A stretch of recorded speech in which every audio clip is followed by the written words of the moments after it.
nos ubicáramos en nuestras Biblias.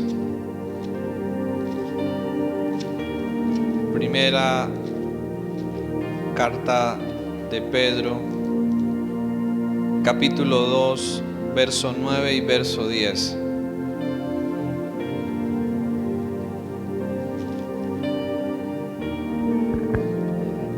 Para que podamos mirar juntos. Bueno, en el tiempo que estamos, uno de los grandes problemas que vemos en nuestra sociedad y que vemos en los seres humanos es el problema de una falta de identidad, ¿sí? Y cuando hablamos de identidad, hablamos de que muchas personas no saben quiénes son, no saben de dónde vienen y no saben para dónde van en la vida. Sí, cuando hablamos de este gran problema que hay hoy en día en medio de nosotros, hablando de el problema de la identidad, que es eso, no saber quiénes somos, no saber quiénes son, y por eso algunas personas dicen, no, pues yo quiero ser esto, quiero ser aquello, no tienen claro quiénes son, desvirtúan y distorsionan realmente el diseño de sus vidas y terminan siendo otra persona. Inclusive en nuestro tiempo hay personas que han llegado hasta a pensar que son animales y empiezan a actuar y empiezan a comportarse como animales, y otros piensan que son otras cosas y empiezan a actuar y a comportarse de esa manera. Hay un gran problema de identidad en nuestros tiempos, hay una crisis muy fuerte en la identidad, ¿cierto? Y ¿por qué es tan importante tocar este tema? Porque cuando no hay una identidad clara en nosotros, eso va a influenciar en la manera en que nosotros vivimos, en la manera en que nosotros nos comportamos. Si de acuerdo a lo que yo crea que soy, así mismo yo voy a actuar, así mismo yo me voy a comportar, ¿cierto? Eso es una realidad. Entonces, este problema de la identidad nos lleva a vivir muchas veces de maneras equivocadas. Ahora, este problema no es solo un problema de allá afuera, ¿sí? No estamos hablando de que sea un problema de personas lejanas a nosotros. No estamos hablando de que sea un problema de otros solamente. Tenemos que hablar que el problema de la identidad es un problema que muchas veces está aún dentro de nosotros, aún siendo cristianos, aún siendo seguidores de Dios.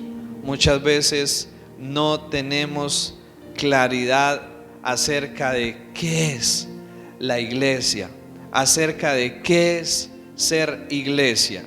Y por eso en esta mañana quisiera compartir con ustedes el tema asistir a la iglesia o ser iglesia. Cuando ustedes escuchan esa frase, ¿ustedes qué piensan?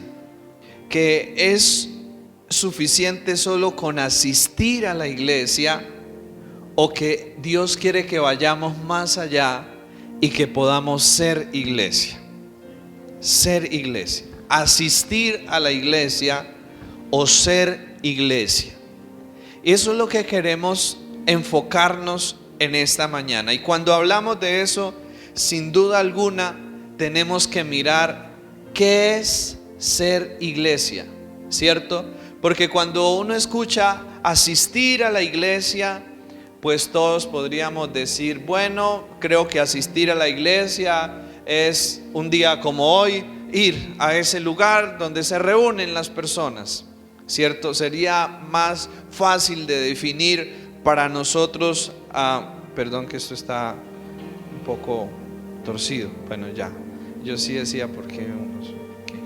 Bueno, y si miramos, asistir a la iglesia quizás sería fácil de definirlo, pero ser iglesia, ¿qué es ser iglesia? Ahora, ¿por qué hablamos de ser iglesia? Porque la Biblia nos habla de la iglesia. Y porque la Biblia nos dice que Cristo murió, se sacrificó por una iglesia. Y que Cristo un día volverá y va a llevar con Él a una iglesia. A una iglesia. ¿Sí? Es tan importante que nosotros seamos conscientes de eso. Bienvenidos. Que nosotros seamos conscientes de qué es ser iglesia. Porque hoy en día quizás hemos pensado que la iglesia es un lugar de entretenimiento, donde yo voy para que me hagan sentir bien, ¿cierto? Y quizás lo que yo voy a mencionar a continuación probablemente puedan ser algunas ideas que nosotros tengamos acerca de la iglesia. Pero lo que voy a mencionar es qué no es la iglesia. Y luego vamos a mirar qué es ser iglesia. Así que en primer lugar, ¿qué no es la iglesia? La iglesia no es un lugar de entretenimiento. Porque muchos podrían pensar eso. La iglesia es un lugar de entretenimiento donde yo voy para sentirme bien, para que me hagan sentir bien. Ahora, sin duda alguna, cuando venimos y nos acercamos a Dios, Dios nos da paz, Dios nos da gozo, claro que sí. Pero van a haber momentos donde uno no se va a sentir bien. Van a haber momentos donde a uno le van a sacar la piedra. Van a haber momentos donde habrá gente que, mejor dicho, uno la quisiera coger y sí.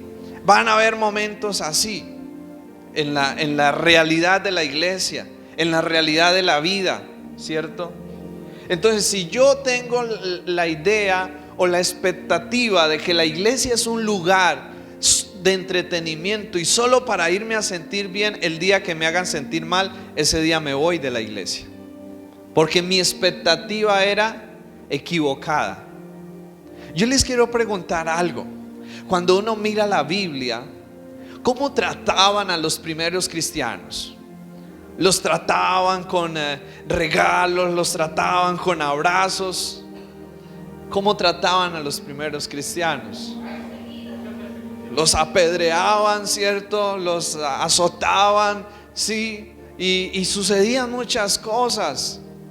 Pero por eso ellos no dejaron de ser iglesia.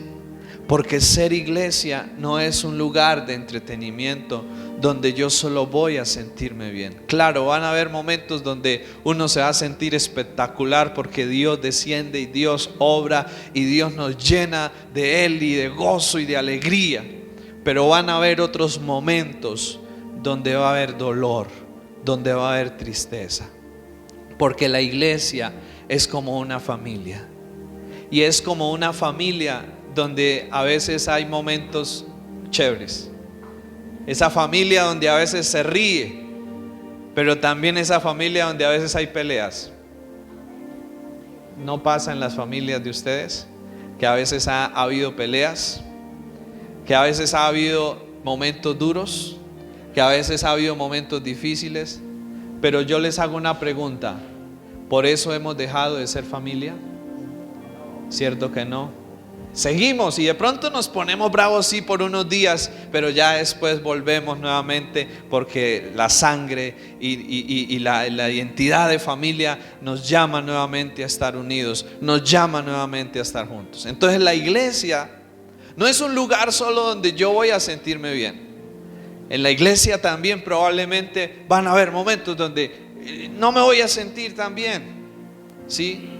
¿Saben por qué? Porque la iglesia no se trata de mí. La iglesia se trata de Jesús y se trata de Dios.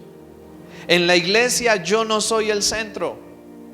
En la iglesia el centro es Jesús. Y a quien venimos a buscar, a agradar y a seguir es a Jesús. ¿Sí? Ahora, la iglesia tampoco es un lugar donde yo voy a buscar el milagro, ¿cierto? Muchos tienen la idea de la iglesia como eso. Voy a ver si Dios me hace el milagrito, ¿cierto? Y más si he escuchado que allá Dios hace milagros, corren, y por eso vemos que hay lugares donde se habla de milagros y es lleno, porque la gente quiere milagros. Y la gente tiene la idea que la iglesia es un lugar donde voy a buscar y a recibir mi milagro. Y claro, cuando nos acercamos a Dios, Dios hace milagros, pero ese no es la razón ni es la esencia de la iglesia. No son los milagros, no son las maravillas de Dios, ¿sí? ¿Por qué? Porque de pronto Dios le hace milagros a uno y de pronto otros no reciben el milagro. Entonces, ¿cómo creen ustedes que se va a sentir el que no recibe el milagro si va por el milagro solamente y no por Dios? Va a pensar: Dios a mí no me ama. Va a pensar: Dios a mí no me oye. Va a pensar: Dios no existe. Eso es mentira, que Dios exista.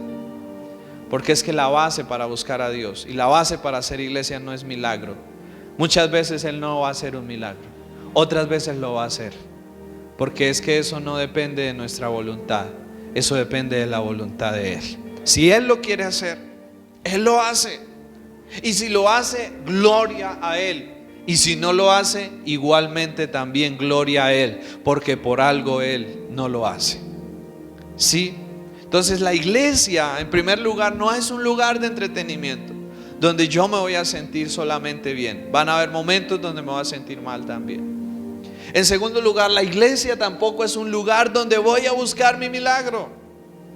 ¿Por qué? Porque si voy a buscar mi milagro, el día que Dios me haga el milagro, ese día no vuelvo a la iglesia, porque yo iba a ir atrás del milagro. O el día que Dios no me haga el milagro, ese día tampoco vuelvo a la iglesia, porque yo iba era tras de qué, tras del milagro. Lo recibí, entonces ya no necesito ir, porque ya lo tengo. No lo recibí, no vuelvo, porque no me está dando lo que yo estaba buscando. Entonces la iglesia no es un lugar para ir a buscar el milagro. Tampoco la iglesia es un lugar donde yo voy para que tenga buena suerte.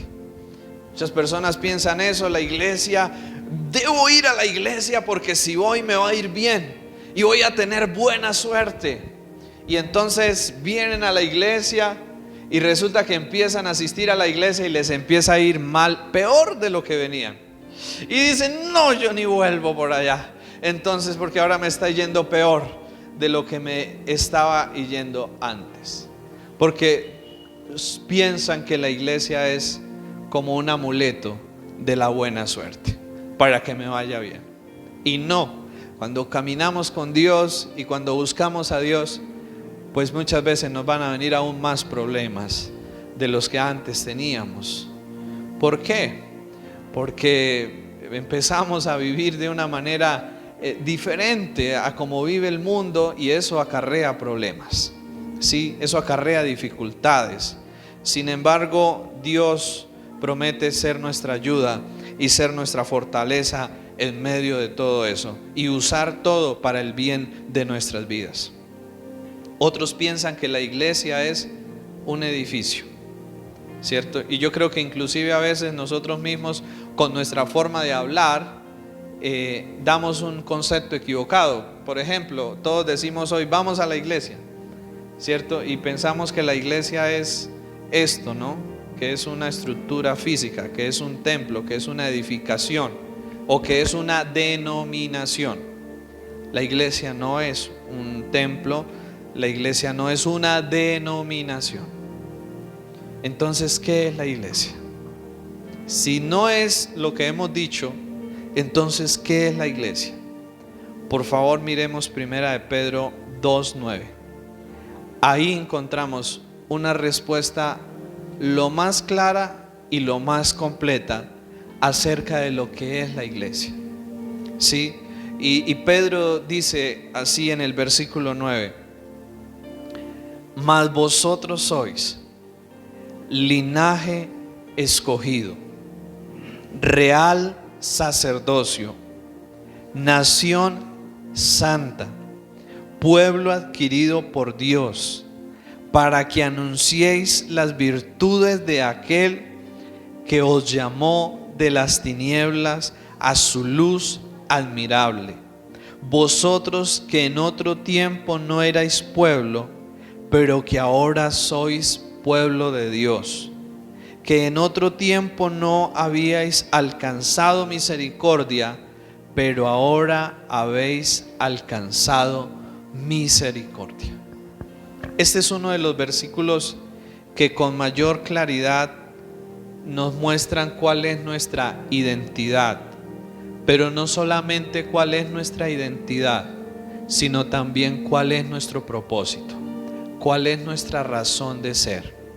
Así que vamos a partir de este versículo, vamos a analizar qué es ser iglesia. Vamos a mirar y vamos quizás a recordar o a poder aprender un poco más acerca de lo que es realmente la iglesia y acerca de lo que Dios quiere que nosotros seamos. El versículo 9 comienza diciendo: más vosotros. La iglesia, ¿quién es la iglesia? Son personas, ¿cierto? Son personas. La iglesia no es un templo, la iglesia no es una denominación. La iglesia son personas.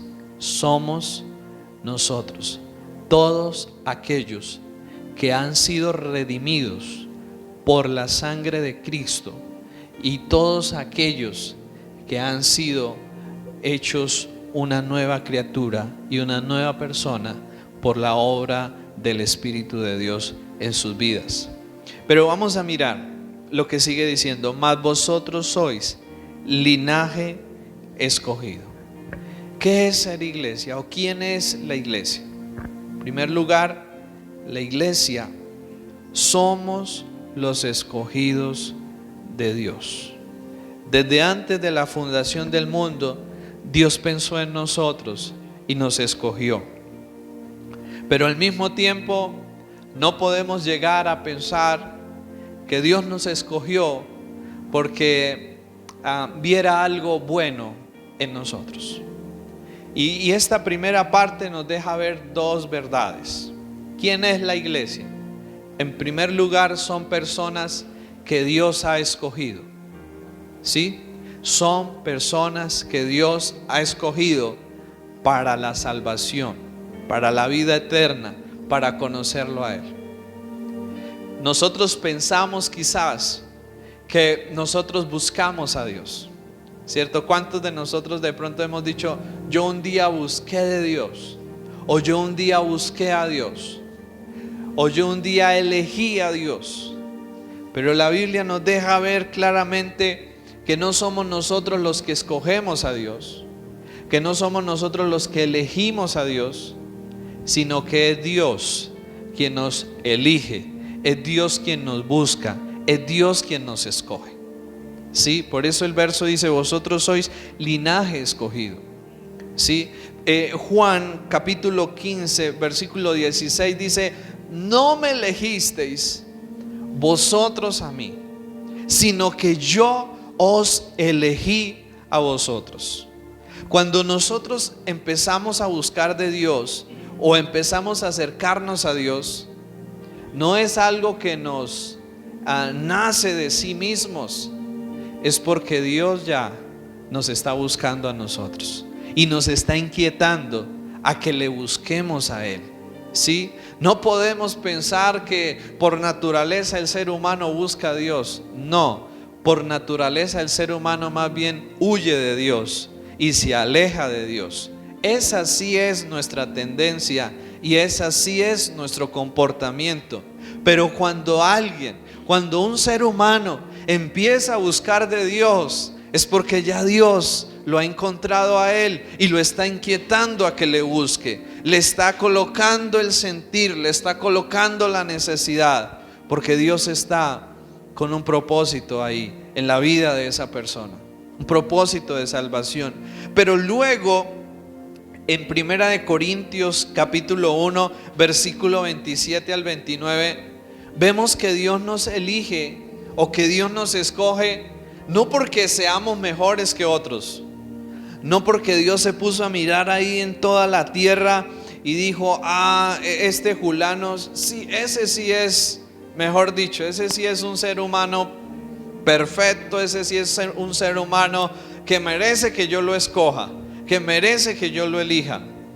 No, miremos lo que dice 1 Corintios 1, 27 al 29.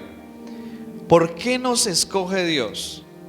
¿Por qué razón nos elige Dios? ¿Porque somos mejores que otros? ¿Porque tenemos algo especial o diferente que otros? ¿Qué podríamos responder? 1 Corintios 1, 27 dice así: sino que lo necio del mundo escogió Dios. ¿Qué escoge Dios? Lo necio del mundo, para avergonzar a los sabios. Y lo débil del mundo escogió Dios. ¿Qué escoge Dios? Lo necio, lo débil, ¿cierto? Para avergonzar a lo fuerte y lo vil del mundo. Y lo menospreciado escogió Dios, y lo que no es, para deshacer lo que es, a fin de que nadie se jacte en su presencia. ¿Qué es lo que escoge Dios? Lo necio, lo débil, lo vil y lo menospreciado. Los que conocemos de la gracia y de la misericordia de Dios sabemos que eso éramos, ¿cierto? Que uno a veces se cree el sabio, que uno a veces se cree el fuerte, que uno a veces se cree el importante, ¿cierto? Pero ¿cuál es la verdadera condición del ser humano? De necedad, de debilidad y de vileza a causa de nuestro pecado, a causa de nuestra maldad. Ahora, ¿por qué Dios nos escoge? ¿Porque viera algo bueno en nosotros? No, sino por su misericordia. Por su misericordia. Estos días veíamos algo, unos jóvenes adoptan un perro y ellos nos envían la foto delante del perro cuando lo encontraron y el después del perro cuando ya lo tienen varios días. Y cuando nos enviaron la foto delante del perro, de ellos tenerlo, o sea, era espantoso ese animal, espantoso, solo huesitos, terrible. O sea, que uno dice, ese animal yo no me lo llevo, ¿cierto? Pero ellos lo adoptaron porque fueron movidos a misericordia, porque el perrito venía y estaba ahí y les hacía quizás una carita y ellos fueron movidos a misericordia, no porque vieran algo bueno en el perro, sino por misericordia. Y después el perro lo purgaron y le dieron buena comida y hoy en día es bonito el animal, está un pelo fino, gordo, bonito. Sí, y yo creo que es exactamente lo que Dios hace con nosotros. Sí, es exactamente lo mismo. Ninguno de nosotros valíamos nada antes de que el Señor nos viera, pero luego que Él nos toma en sus manos, nos hace nuevos y nos hace valiosos. Amén. Y nos da una identidad y nos da un propósito y nos da un destino. Entonces Él nos escoge no porque vea algo bueno en nosotros. Y si nosotros pensamos que Dios nos debe bendecir porque hayan buenas cosas en nosotros, estamos equivocados. Dios nos salva por su misericordia, porque simplemente decide tener misericordia con nosotros. Así que somos linaje que escogido por Dios, y no escogidos porque fuéramos lo mejor, sino escogidos más bien porque éramos lo que ya nadie veía, nadie tomaba. Pero Dios en su amor, en su afecto, en su misericordia decide tomar nuestras vidas. Ahora, en segundo lugar dice real sacerdocio, linaje escogido, luego real sacerdocio. ¿Qué significa esto de que somos real sacerdocio. Ahora todos los cristianos, o ahora todas las personas que vienen a Dios a través de Cristo, pueden tener acceso a Dios de una manera personal. ¿Sí? Ahora no es como antiguamente, que solamente el sacerdote podía ir y presentarse ante Dios por el pueblo y podía ofrecer los sacrificios. Ahora, cuando la Biblia nos dice que podemos ser real sacerdocio, está diciéndonos que ahora cada persona, sin intermediario humano alguno, sino solamente por medio de Cristo, puede ir y entrar y conocer a Dios y tener comunión con Dios y tener una relación personal con Dios y presentar sus sacrificios delante de Dios. Yo creo que esto es muy importante que lo entendamos, porque a veces uno escucha a personas que quizás su pensamiento es: ore usted, porque a usted Dios sí lo oye. Y la pregunta es: ¿y acaso a usted no lo oye? ¿A usted también lo oye? ¿No que ahora usted es su hijo, su hija por medio de Cristo? Usted es sacerdote, quiere decir que usted tiene acceso a la presencia misma de Dios. Y no necesitamos intermediarios ahora para tener una relación con Dios. Cada uno de nosotros podemos buscar y conocer a Dios y relacionarnos con Él y ofrecerle a Dios sacrificios que por medio de Cristo son agradables a Él. Hoy en día vemos muchas personas que tienen esa idea, que el pastor ore porque él está más cerca de Dios, o que Dios sí lo oye a él. No, todos debemos estar cerca de Dios y todos podemos estar cerca de Dios, y Dios nos oye a todos si lo hacemos a través de Jesucristo. Sí, eso se ha prestado para muchas cosas, porque las personas tienden a idolatrar a los hombres, a pensar que ciertos hombres son por allá como no sé qué. O también eso se ha prestado para que la gente sea engañada y sea manipulada, ¿cierto? Debemos entender esto: somos real sacerdocio. Cada uno podemos entrar con confianza al trono de la gracia y podemos hablar con Dios y podemos tener la certeza y la seguridad que Él nos oye, y que si pedimos algo conforme a la voluntad de Él, Él nos lo va a dar, Él va a responder. Amén. Así que eso es identidad, es entender quién soy yo ahora delante de Dios. Tengo acceso a Él, no necesito intermediarios, puedo pedirle a Él, puedo confiar en Él, y Él está atento a mi clamor, atento a mi oración, atento a venir en mi ayuda. No necesitamos intermediarios. Cada uno debemos acercarnos a Dios con confianza. Amén, porque ahora Cristo nos ha hecho reyes y sacerdotes para Dios nuestro Padre. Pero sigue diciendo luego que somos nación santa. Somos pueblo escogido, ¿cierto? Pueblo escogido, real sacerdocio, nación santa. ¿Qué quiere decir esto de nación? La iglesia es una nación en el sentido de que es una comunidad de personas que se rigen por una misma ley, la ley moral de Dios, la palabra de Dios. Tienen unas mismas costumbres, tienen unos mismos principios, tienen unos mismos valores, tienen unos mismos intereses. Es un pueblo que ha sido separado para Dios, que vive diferente a como vive el resto del mundo y que ahora es luz en medio de las tinieblas. ¿Por qué somos nación? Porque aunque vivimos dentro de una nación, que en nuestro caso es la nación Colombia, muchos de los principios y de los valores nuestros son diferentes a los valores de la nación, a los valores de la sociedad, ¿cierto? Somos diferentes. ¿Por qué? Porque nos regimos por lo que Dios dice acá en su palabra.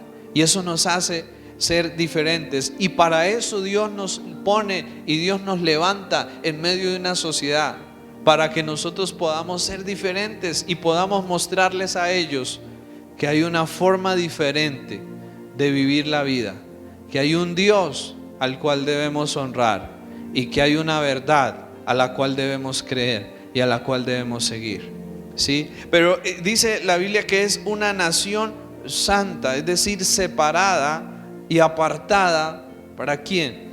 Para Dios. Primera de Juan 2, 15 y 16 nos dice: no améis al mundo, ¿cierto? No améis al mundo. Miremoslo juntos, ahí cerquita está Juan 2:15. Primera de Juan 2:15: no améis al mundo, ni las cosas que están en el mundo. Si alguno ama al mundo, el amor del Padre no está en él. ¿Y por qué Dios nos dice que no amemos al mundo?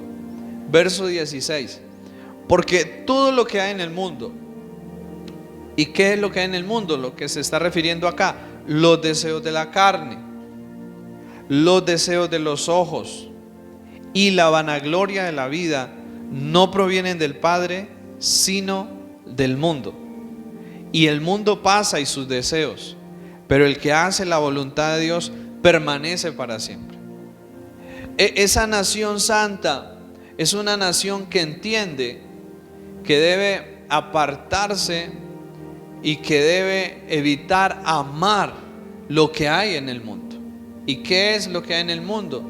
No las cosas buenas, sino estas cosas: los deseos de la carne, los deseos de los ojos y la vanagloria de la vida. Y luego en Primera de Pedro 1:16 se nos dice lo siguiente. Primera de Pedro 1:16, ahí volviendo un poco atrás: porque escrito está: sed santos, porque yo soy santo. Dios nos hace un llamado a la santidad. Y somos una nación llamada ¿a qué? A la santidad, ¿sí?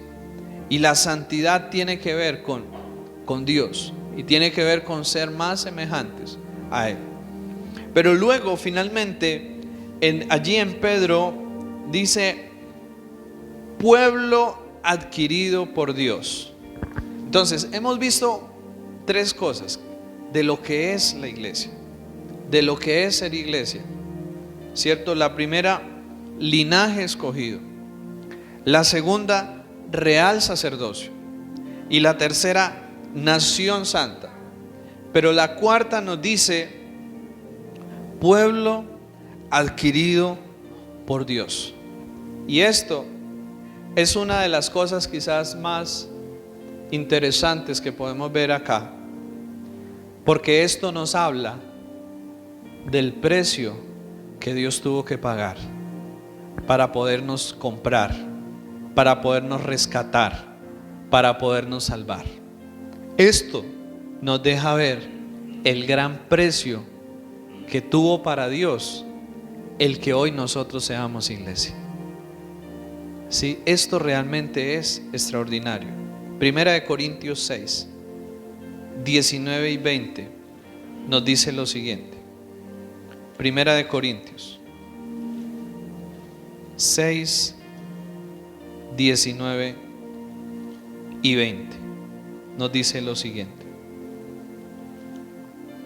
¿o ignoráis que vuestro cuerpo es templo del Espíritu Santo, el cual está en vosotros, el cual tenéis de Dios, y que no sois vuestros? Porque habéis sido comprados, ¿por qué? Por precio. Glorificad pues a Dios en vuestro cuerpo y en vuestro espíritu, los cuales son de Dios. Esto nos deja ver que para hoy en día ser lo que somos en Dios y para Dios, quizás a nosotros no nos ha costado mucho, Pero hubo alguien que sí le costó todo, que le costó su vida y que le costó hasta la última gota de su sangre, y fue a nuestro Señor Jesucristo. Cuando Pedro dice que somos pueblo adquirido por Dios, nos quiere llevar a recordar el grande precio que nuestro Señor tuvo que pagar para poder comprarnos, para poder rescatarnos y para que hoy podamos ser llamados sus hijos. ¿Sí? Y es lo cual cada día necesitamos recordar, y es lo que cada día necesitamos valorar.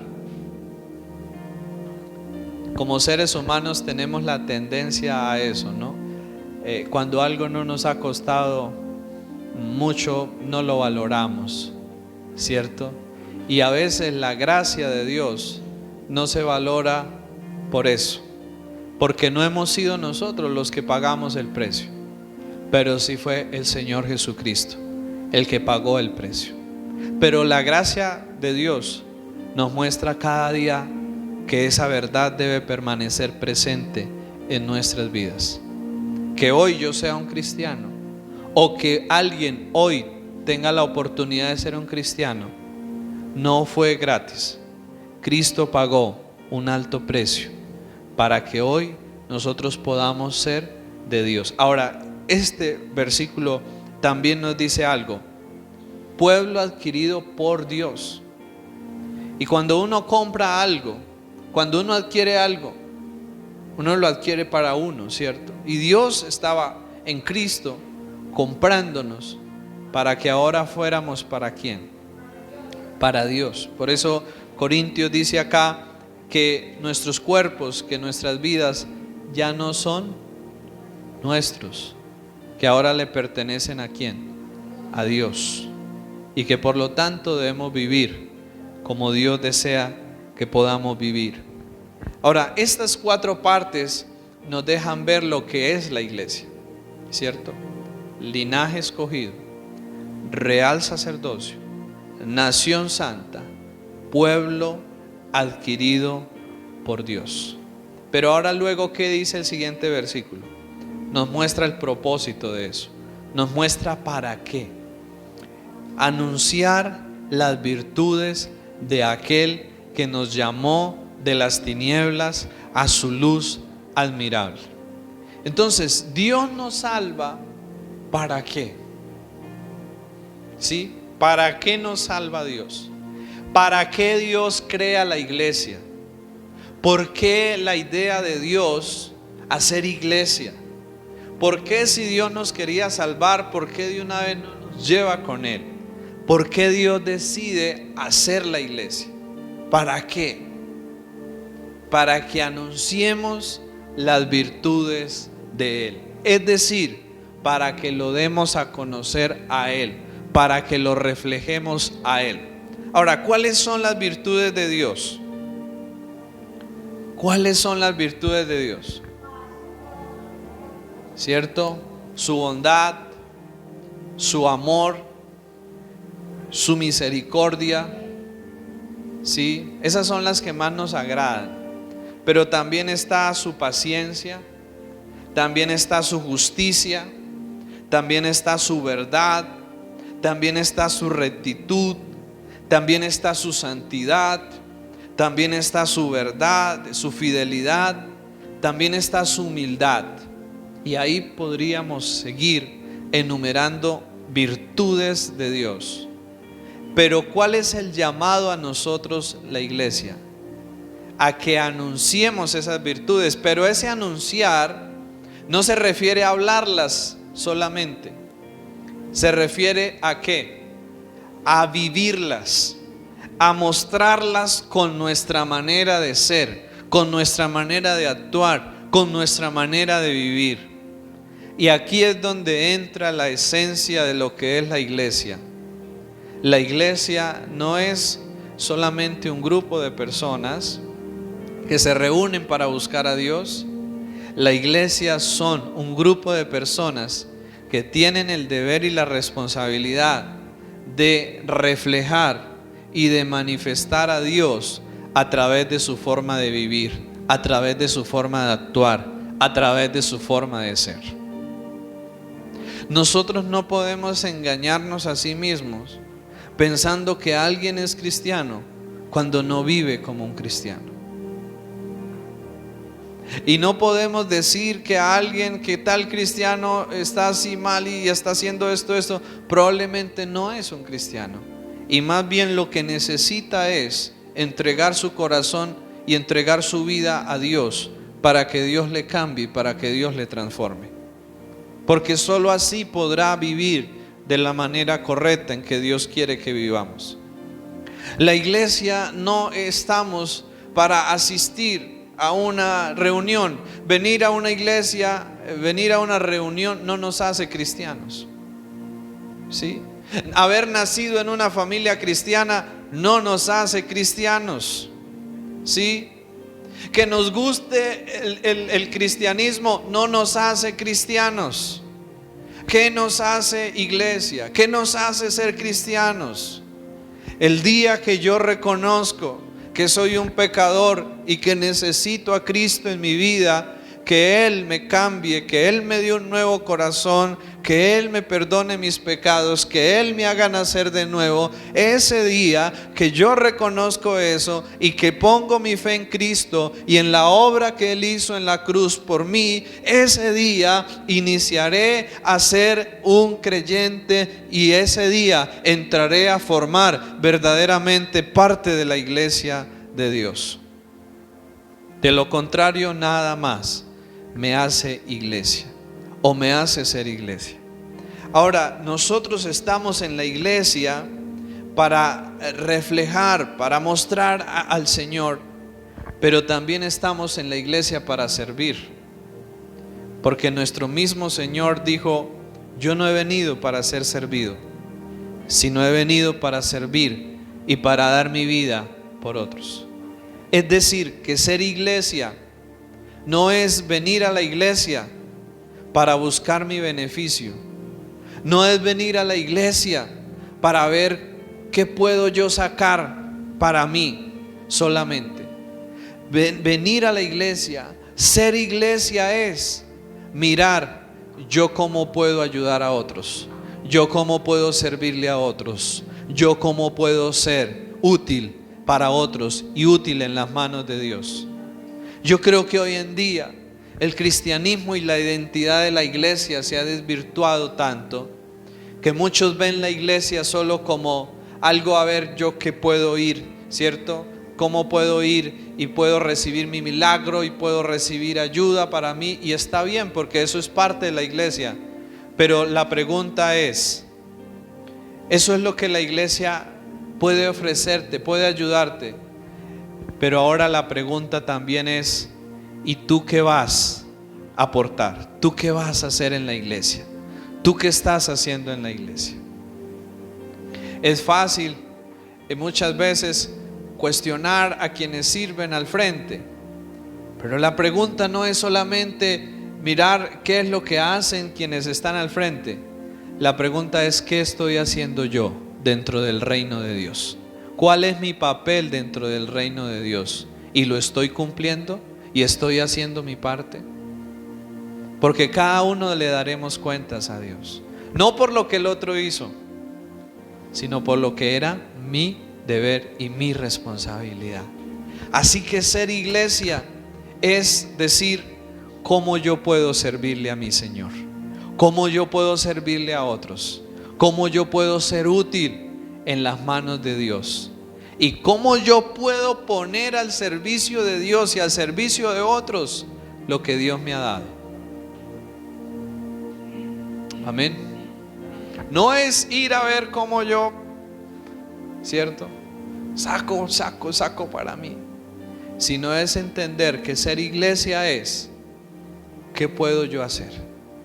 ¿Cuál es mi lugar, mi papel dentro de la iglesia? Y lo estoy cumpliendo. Lo estoy asumiendo. Dios desea eso. Ahora, si aún no somos parte de la iglesia, Dios está invitando a que seamos parte de la iglesia. No que asistamos a una iglesia, Dios quiere que seamos iglesia. Amén. Dios quiere que seamos iglesia. No asistentes a una iglesia, sino que seamos iglesia de ahora en adelante. Cuando decidamos ser iglesia, ¿saben qué va a pasar? El mundo va a ver a Jesús a través de nosotros. Y muchos van a desear venir a Jesús al verlo a través de nuestras vidas, cuando decidamos ser iglesia. ¿Sí? Y si alguien no es iglesia, las puertas están abiertas para que a través de Jesús y a través de la fe y el arrepentimiento podamos entrar a ser parte de la iglesia. Próximo sábado tendremos bautismos. 2 hermanos estarán dando el paso del bautismo, y esos son pasos de obediencia, donde no queremos solo ser asistentes, sino que queremos ser iglesia. Queremos vivir como Dios manda, ¿sí? También vamos a tener en agosto, matrimonio. Eso es ser iglesia. Que no solo asisto a una iglesia, sino que decido comprometerme a vivir como Dios manda y hacer las cosas como Dios quiere que nosotros las hagamos. Eso es ser iglesia, y eso es lo que Dios quiere que nosotros seamos. Por favor, les invito a colocarse sobre sus pies y terminemos este tiempo pidiéndole juntos a Dios que nos ayude a ser iglesia, no asistir a la iglesia. Creo que Dios no quiere más eso de nosotros. Dios quiere que tomemos la decisión de ser iglesia. Señor, te damos gracias en esta mañana. Padre, gracias por hablarnos con amor. Señor, gracias por enseñarnos la manera correcta de ver la vida, Dios. Señor, gracias por mostrarnos qué es ser iglesia. Hoy te pedimos perdón, Señor, porque a veces hemos pensado que la iglesia es, o hemos tratado la iglesia como lo que ella no es, Señor. Perdónanos, Padre, por eso. Y ayúdanos de ahora en adelante a tener presente y a tener claro en nuestras vidas qué es ser iglesia, Señor. Y que cada uno nos podamos comprometer con hacer la parte que nos corresponde dentro de ella, Señor. Porque la iglesia somos todos nosotros, Señor, los que por tu gracia un día fuimos elegidos, no porque hubieras visto algo bueno en nosotros, sino porque fuiste movido a misericordia, Señor, y por esa misericordia nos rescataste de nuestra perdición y de nuestra vana manera de vivir, Señor. Te damos gracias, Padre, porque ahora nos has hecho real sacerdocio, Señor. Ahora podemos entrar ante tu presencia sin intermediario, y cada uno nos podemos relacionar contigo de una manera personal, y a cada uno tú nos oyes, Señor, y a cada uno, Padre, tú nos permites disfrutar de ti, Dios. Señor, gracias porque también nos has hecho una nación santa. Señor, nos has apartado de en medio de este sistema del mundo y nos has enseñado y nos has formado como un pueblo nuevo, como un pueblo diferente, Señor, que ahora vive de una forma diferente, Dios. Pero sobre todo, Señor, gracias por el precio que pagaste para podernos adquirir, Señor, para podernos comprar de la perdición en la que nos encontrábamos. Gracias por el Señor Jesús y por el sacrificio de Él en la cruz a favor de cada uno de nosotros. Señor, gracias. Gracias por el propósito que tenemos, Dios, de servir a otros, por el propósito de reflejarte a ti a través de nuestras vidas. Padre, ayúdanos, por favor, a ser iglesia de ahora en adelante, Señor. Ayúdanos a no ser solo asistentes a una iglesia, sino a ser verdaderamente iglesia. Te lo pedimos en esta mañana, Padre. Señor, en el nombre de Cristo, con acción de gracias. Amén. y amén. Gloria a Dios.